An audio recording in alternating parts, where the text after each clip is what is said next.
दोस्तों, आज मैं जो सच्ची घटना बताने जा रहा हूँ वो दिल्ली के वजीराबाद का है, जहाँ पर एक करोड़पति परिवार के 4 लोगों को कातिल ने हत्या कर 27 महीना दिल्ली में घूमता रहा, लेकिन इसकी खबर किसी को कानो कान तक नहीं थी।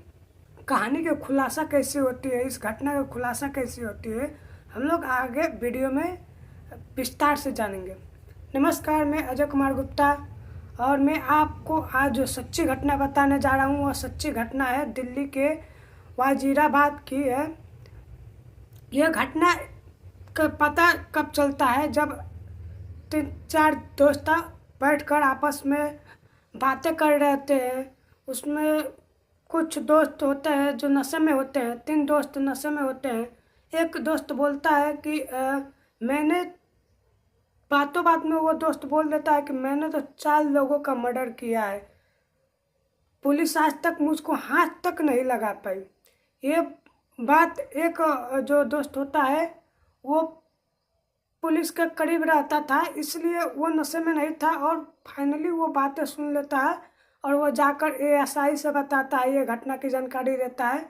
और एएसआई डीएसपी एसपी को जानकारी, ऐसे अधिकारियों को जानकारी मिलती जाती है। उसके बाद जांच पड़ताल होती है, तब ये घटना का खुलासा होता है। कहानी शुरुआत होती है ये जब दिल्ली के ही एक वेद प्रकाश नाम का व्यापारी रहते थे, जो दिल्ली में ही अपना कारोबार, जो कपड़ा का दुकान था वो करते थे। उनके यहाँ एक नौकर काम करता था जिसका नाम था रितेश, जो कि बिहार का रहने वाला था। वो काम करता था कि कुछ समय बाद उनके बिजनेस में घाटे चलने लगता है, तो वो बोलते हैं कि मैं इस दुकान को बंद कर दूसरा बिजनेस करूँगा। तो उसका नौकर बोलता है कि ये दुकान बंद मत कीजिए, मुझको दे दीजिए, जो भी पैसा होगा मैं दे दूँगा। तो उसका मालिक बोलते हैं ठीक है, तुम चलाओ इसे। तो उन्होंने 4 लाख में अपनी जो थी दे दी और बोले कि हर महीने तुमको कुछ ब्याज के रूप में देना पड़ेगा। जो वेद प्रकाश थे, उनका फैमिली में उनकी पत्नी और उनकी एक बेटी नेहा जिसका नाम था, और पत्नी थी शारदा, और उनका एक बेटा था जिनका नाम था शुभम। नेहा जो थी वो यूनिवर्सिटी विश्वविद्यालय में पढ़ती थी और एक बेटा था जो डिप्लोमा से इंजीनियरिंग दिल्ली के ही कॉलेज से करता था। नेहा एक निजी कॉलेज में पढ़ाती थी अपनी पढ़ाई के साथ साथ। अब रितेश धीरे धीरे बिजनेस जमा लेता है, लेकिन थोड़े दिन बाद उसका बिजनेस चौपट होने लगता है और उसके जो मालिक होते हैं वेद प्रकाश, वो आते हैं, बोलते हैं कि तुम ब्याज नहीं देते हो हर महीने का। अब उस पर थोड़ा वो बोलने लगते हैं कि दुकान का किराया तक नहीं दिए, ना इसका कोई ब्याज दिए अभी तक। ये हमेशा आकर वो बोलते रहते थे। रितेश बहुत परेशान हो गया था और ये कर्जे में पूरा डूब चुका था, 8-10 लाख का कर्जा हो चुका था इसके ऊपर। ये परेशान होकर ये बातें अपने दोस्तों को बताता था, जिसमें दोस्त में एक अभिषेक पाल नाम का लड़का था और एक था मनोज। ये जब बातें इनको बताता है तो ये लोग एक प्लानिंग बनाते हैं। उसी प्लानिंग के मुताबिक जो पहले होता है अभिषेक पाल, वो गाड़ी सिखाने के बहाने वेद प्रकाश के घर में घुस जाता है। इसी तरह जो मनोज होता है वो भी धीरे धीरे किसी ना किसी बहाने से उनके घर में घुस जाते हैं और ऐसा रहता है कि एक फैमिली मेंबर हो। धीरे समय बीतता जाता है। अब वो समय आता है जब ये लोग प्लानिंग बनाए थे।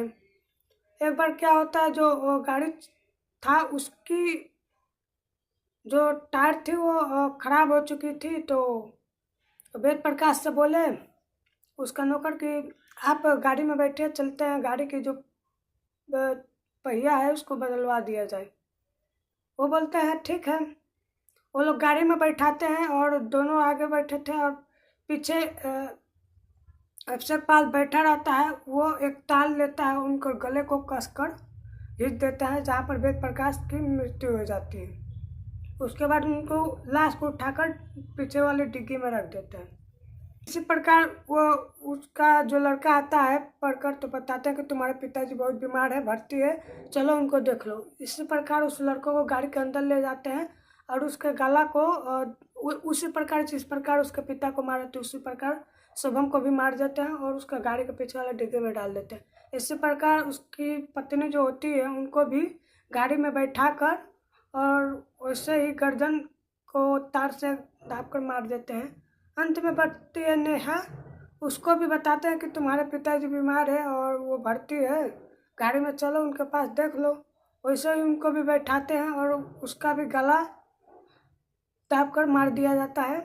और फाइनली वो चारों लाश गाड़ी के पीछे डिग्गी में रहता है। कुछ दिन बाद ये लोग जाते हैं और नदी की बहाव जो होता है वहीं से फेंक देते हैं।